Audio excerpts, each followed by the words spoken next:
نحمده ونصلي على رسول الكريم أما بعد فأعوذ بالله من الشيطان الرجيم بسم الله الرحمن الرحيم قل هل يستوي الذين يعلمون والذين لا يعلمون صدق الله العظيم. علم ایک ایسی دولت ہے جو لٹتی نہیں، علم ایک ایسی دولت ہے جو لٹتی نہیں، خرچ کرنے سے کبھی گھٹتی نہیں، پھرنا تم کرنا کبھی اور تشنہ لبی کے شکوے آج میں خانے کا مہمان ہو کھڑا تھا. ارادہ نظام میں آپ حضرات کے سامنے نہ کوئی لمبی چوڑی تقریر نہ کوئی وسیع و عریض وعظ کرنے نہیں آیا، اس لیے کہ میں کوئی خطیب نہیں کہ آپ حضرات کے سامنے کوئی لمبا چوڑا خطاب کروں، اور نہ کوئی وعید ہوں اور نہ مفکر نہ کوئی عزیز. صرف میں آپ حضرات کے سامنے علم دین کے موضوع پر گفتگو کرنے جا رہا ہوں. میں پوری کوشش کروں گا کہ کوئی گوشہ باقی نہ رہے. امید ہے کہ آپ سنجیدگی و متانت کے ساتھ سماعت فرمائیں گے. آپ حضرات نے علم دین کی فضیلت و اہمیت کو بہت ساری کتابوں میں پڑھا ہوگا، بہت سارے مفکروں سے سنا ہوگا، بہت سارے دانشوروں سے سنا ہوگا، بہت سارے عالموں سے سنا ہوگا، بہت سارے مقرروں و خطیبوں سے سنا ہوگا. میں بھی آپ حضرات کے روبرو اسی عنوان پر گفتگو کرنے کے ارادے سے آیا ہوں. ارادہ ملت علم دو طرح کا ہے، ایک دنیاوی ایک اخروی. علم چاہے دنیاوی ہو یا اخروی ہو انسان کو عزت و فضیلت عطا کرتا ہے، لیکن دنیا میں علم صرف دنیا تک محدود رہتا ہے، اور اخروی علم انسان کو دنیا و آخرت دونوں جگہ اس پر عزت سے نجات دلاتا ہے اور عزت و شکر ادا کرتا ہے. میں آپ سے سوال کرتا ہوں، وہ کون سی شے تھی جس نے آدم کو ملائکہ سے افضل بنا دیا؟ وہ کون سی شے تھی جس نے انسان کو اشرف المخلوقات بنا دیا؟ وہ کون سی شے تھی جس کی برکت کی وجہ سے اللہ نے انسان کو خلیفہ بنایا؟ وہ کون سی شے تھی جس کی فضیلت کی بنا پر رب کائنات نے انسان کو اپنا نائب بنایا؟ وہ علم کی دولت ہے. جب رب کائنات نے قرآن کو نزول فرمایا تو سب سے پہلی وہ آیت نازل فرمائی جس کا تعلق علم سے ہے، یعنی اقرأ باسم ربک الذی خلق.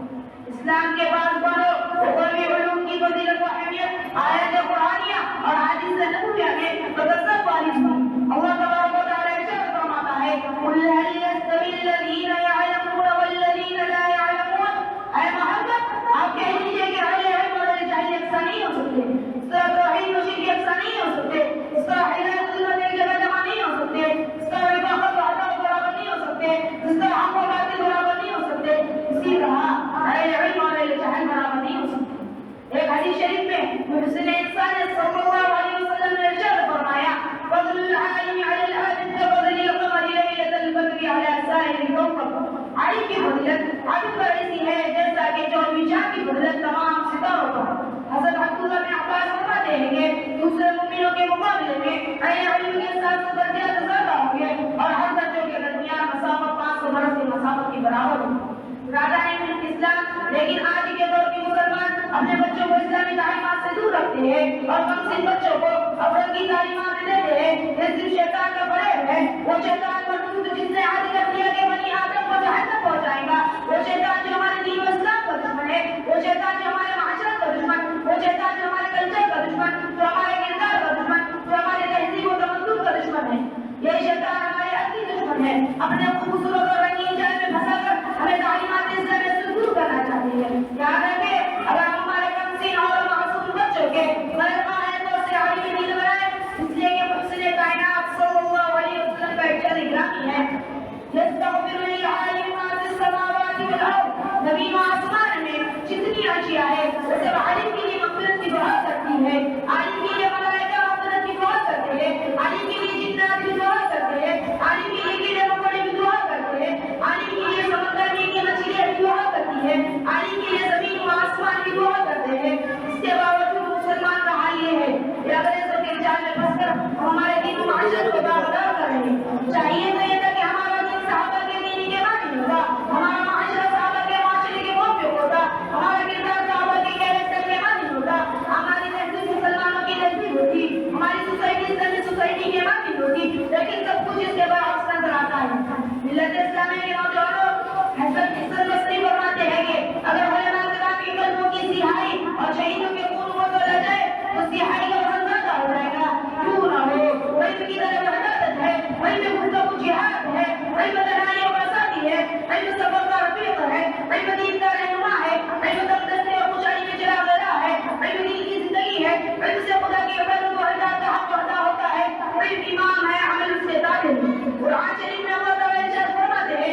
سبھی حضرات فرماتے ہیں کہ اولو الامر سے مراد علماء و فقہاء ہے، اور پھر ہمیں علم دین حاصل کرنے کی شرح محسوس ہوتی ہے، ہمیں علم دین حاصل کرنے کی مشکل محسوس ہوتا ہے۔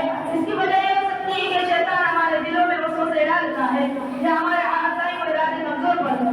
اس لیے کہ کسی شاعر نے کہا کہ جوان و عزم کو تعریف ہی پوچھ سکتے ہیں، جوان و عزم کو تعریف ہی پوچھ سکتے ہیں، کٹھن نہیں کوئی کام آدمی کی۔ اور قدم چوم لیتی ہے خود بڑھ کر منزل، قدم چوم لیتی ہے خود بڑھ کر منزل، مسافر کا حکومت نہ آئے۔ اللہ تعالیٰ سے دعا ہے کہ اللہ تعالیٰ میں علم کی دین کی سمجھ اور اس کی اہمیت کو ہمارے قلوب میں بٹھا دے۔ امین وما علینا